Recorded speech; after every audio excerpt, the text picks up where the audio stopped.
Hello and welcome to the Serbian capital, Belgrade, for this new edition of Europe District. In our programme, we'll assess Serbia's progress towards EU membership. We'll talk to the country's president, Boris Tadic. We'll tell you why a new law on the restitution of properties and land confiscated under communism remains very divisive. And we'll meet the country's most famous actor, Miki Manojlovic. You remember him. He played the leading role in Emir Kusturic's iconic film, Underground. But we'll start our programme in front of the Serbian National Assembly. Serbian authorities are eager to obtain EU candidate status before the end of the year. The recent arrests of war criminals Ratko Mladic and Goran Hadžić were hailed as a very positive development in Brussels. But talks with Pristina have been disrupted since July following violent clashes in the north of Kosovo. The clock is ticking. Belgrade only has a couple of weeks left to convince Brussels that it is indeed committed to a long-lasting settlement with Kosovo. Valérie Labonne reports. In Brussels, on the 21st of November, Kosovars and Serbs resumed negotiations that ran aground 2 months ago.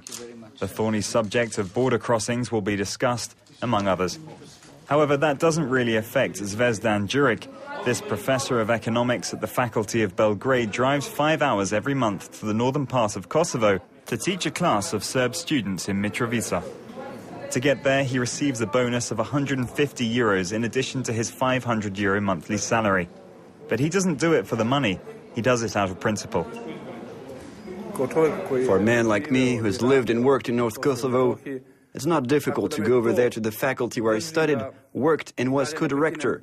This is what allows me to maintain this link, a moral and patriotic link with Kosovo. According to official figures, there are nearly 40,000 people working for state and public enterprises in North Kosovo. Those who live there receive a salary 1.5 times higher than in Belgrade. It's a sort of risk premium to keep a Serbian presence in Kosovo. The EU has denounced the presence of certain structures there that it says are unnecessary. There are, for example, tax offices which also operate in North Kosovo. Is it useful to have Serbian tax services that are based in North Kosovo? These are questions that have to be asked. In any case, we must try to see clearly what is being funded in that context. Why is it funded? What is the purpose of these structures? And then, if it's necessary, to keep them. In Serbia, the funding issue remains largely taboo. But this website, What's the Cost of Kosovo, has rocked the boat.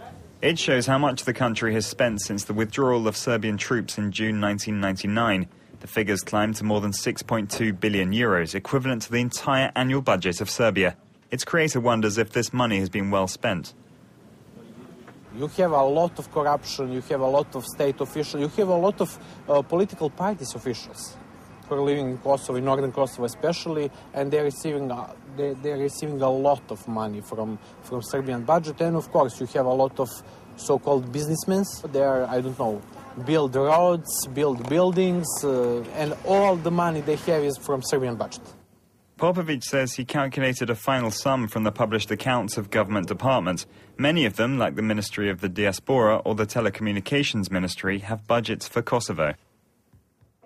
But these funds are hard to find. Overseeing all this is the Ministry for Kosovo, which handles the situation directly. It spent €250 million on operations, all of them accountable according to the minister. Everything that's been done in the past 3 years was done in a timely and transparent manner. As for what was done before, there were many things, but I can't comment on them. The battle of the figures has been launched. It's difficult to say exactly how much money Serbs in Kosovo have in their hands. Many Serbs believe that as long as the country doesn't recognize the Kosovan state, Serbia must keep a strong presence at all costs. And for Serbian politicians in the run-up to elections, territorial integrity and patriotism are priceless political tools. Our report there on the issue of Kosovo. Well, for more on the story, I'm glad to be joined by the President of Serbia, Boris Tadic, from the pro-Western Democratic Party. Mr. Tadic, thank you for having us here at the seat of the presidency. We know that joining the EU is a top priority for your government, but are you confident that you will obtain candidate status before the end of the year? We are working very hard on that, and I'm expecting to get a candidate status. And after that, the data for accession talks. But this is hard work. In fact, Pristina is capable to block process of negotiations. I'm always crystal clear in my intentions, and I'm repeating once again, Serbia is not going to recognize Kosovo independence, implicitly or explicitly. In that direction, we are participating in dialogue by trying to reach some solutions that are going to provide better conditions for ordinary people. At the same time, those talks always has to be in accordance with the status issues. And Pristina is intending to reach implicit recognition of independence by talking about some technical issues, for example, dialing code, cadastre, and other very sensitive issues. Nobody is naive. Kosovo, that declared unilateral independence from Serbia, is not functioning well, and this is not functioning state. And Serbia don't have the interest to see Kosovo in troubles. Current solution that is coming after unilateral declaration of independence is a solution in which Serbs are losing everything and Albanians are getting everything. This is not a sustainable solution. During her visit to Belgrade, German Chancellor Angela Merkel urged you to dismantle what she calls parallel structures in northern Kosovo. What do you respond? First of all, there are no parallel structures, because those structures are only structures that are existing on the northern part of Kosovo. And if Madam Merkel is thinking about local municipalities, the presence of local municipalities are elected on elections that were organized under democratic rules and conditions, and they are working their job. It doesn't mean that I am always sharing my views with the local representatives of Kosovo Serbs, especially on the north. From time to time we have some problems in our dialogue, but I hope that we can convince each other to work very hard on bringing peace and stability on Kosovo, and also to find some compromise solution that is in favor of everybody, not only Serbs but also Albanians. Boris Tadic, each year you spend several hundreds of millions of euros to finance northern Kosovo. Do Serbians believe it's worth the cost? We understand that Kosovo is our southern province, and we have to invest everywhere in Serbia, not only in the northern province of Vojvodina, but also in southern province on Kosovo. And this is not only our duty, this is in accordance with our constitution. Parliamentary elections are due to take place in the spring next year. Are you confident you can win those elections? Aren't you worried that you could be defeated by the nationalist parties? After October the 5th, after the democratic revolution, we defeated our nationalistic rivals always, and I truly believe that we can repeat that, even though we are facing with some economic problems that are very dangerous for us. But we have to keep Serbia on this track, pro-European track, modernization, reforms that we have to implement in our country, and I'm pretty sure that we can defeat our rivals once again. Boris Tadic, President of Serbia, thank you very much for talking to us. Thank you.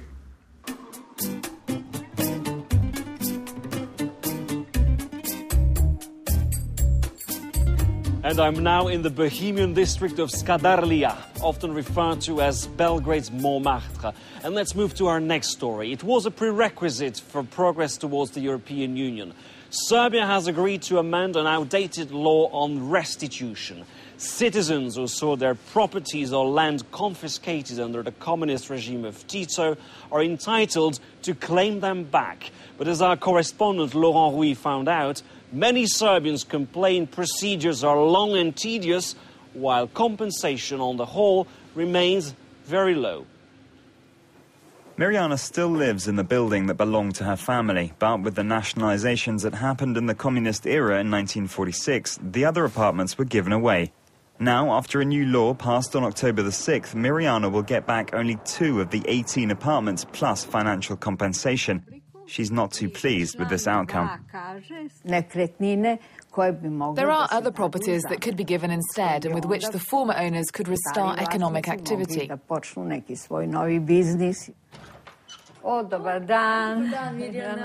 Mirjana's neighbour knows that her apartment was confiscated before her parents bought it. The new law protects her, but she understands her neighbour's grievances. I live in an apartment that belonged to Mijana's family. I'd be quite ready to move out of the apartment if the state gave back what was confiscated from my family back then. There are around 140,000 restitution claims like this. Counting all direct owners and their beneficiaries, the problem affects almost 1 in 10 citizens. Former owner associations have criticized the new law. The law sets conditions for the restitution of property. This law is wrong. The possibility of restitution in kind is extremely small, which is why we're insisting the government changes the law urgently. The new regulation provides several exceptions. Bodenne, a former banker who made his career in France and the United States, has returned to Serbia after the fall of Milosevic. However, he still hasn't recovered his property and started to think he won't be entitled to anything. You can see the family bank in this economic guide to Yugoslavia from 1926. Today, it's become an embassy. The Veljković family also owned a mill, but the new owner is in the process of demolishing it. It was built by my great-grandfather in 1902. Frankly, it hurt to see something that was built by my great-grandfather taken over by someone who pretends to be the owner and that I don't even exist. To compensate owners of unreturned property, authorities have put aside €2 billion. This will be made available in 3 years, payable in bonds with a duration of 15 years. That would make only a few €1,000 per beneficiary, a small amount compared with the actual value of expropriated property. The government believes it's a huge, concrete step forward. The Czech Republic has managed to solve this money problem. The country was in a good economic situation and allocated 6% of its GDP to this fund. 6% of the Serbian GDP is around €2 billion. It's close to, and this is an agreement we came to with the IMF, the maximum Serbia can allocate. It's never been the case in Serbia or in other countries to return goods or money of exactly the same value. After 70 years, it's just not possible. Many people have been looking to recover farmland like Iboya. She belongs to the minority Hungarian community that makes up around 4% of the Serbian population. The Hungarians were allied with Nazi Germany during World War II, and the law prohibits former collaborators to recover their confiscated property. However, Budapest, a member of the European Union, complained. Rehabilitated Hungarian families will now be compensated. Those who were soldiers at the time of fascist Hungary were obliged to obey, or they were shot. Even young people had to go. They were not guilty. Many died in the war. And now their heirs won't get anything back. They're not guilty. Back in Belgrade, Mirjana and her grandson have taken a trip to the Economic Ministry, which is specifically responsible for restitution. Before the war, the building belonged to Mirjana's family. However, the law says that state buildings will not be returned. Mirjana will probably never get back the building where she was born.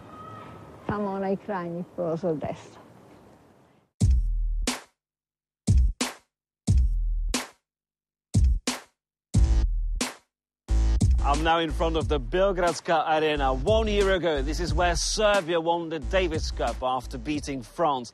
Tennis has become very popular in this country, and this because of one man, Novak Djokovic, the world's #1 player. He's a national hero in his native Serbia.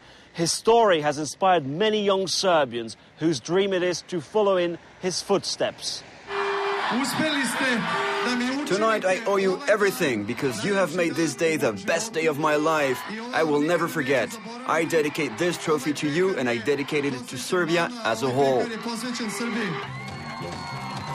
On July the 4th, 2011, Novak Djokovic won the Wimbledon Grand Slam tournament. An extra special victory because it made him the best tennis player in the world.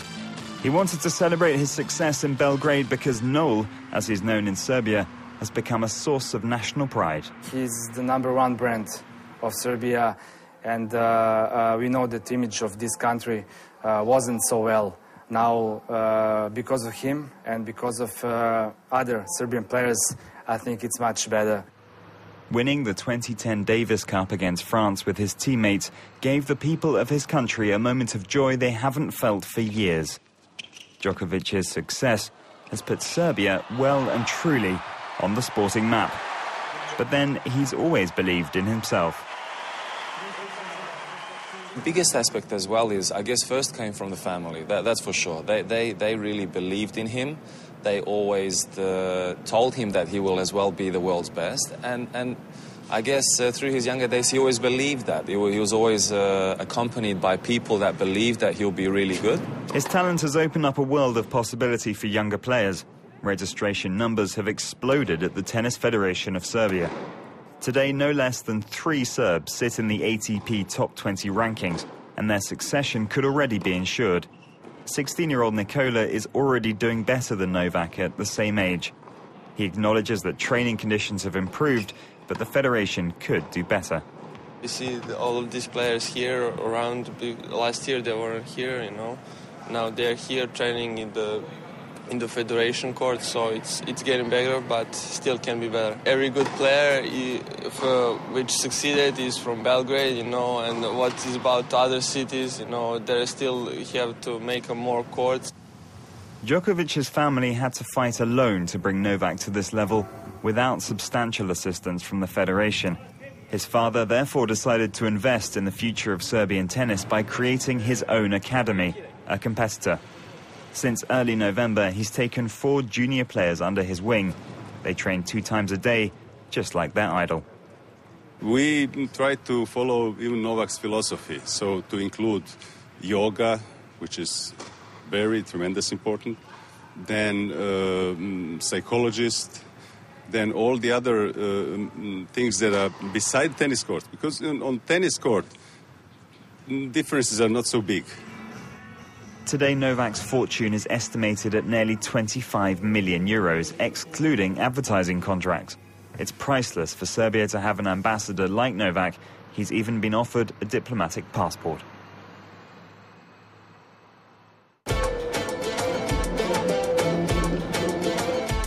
Well, it's already the end of the first part of Europe District, but please stay with us in the Serbian capital, Belgrade. Our program returns after the news break in about 10 minutes.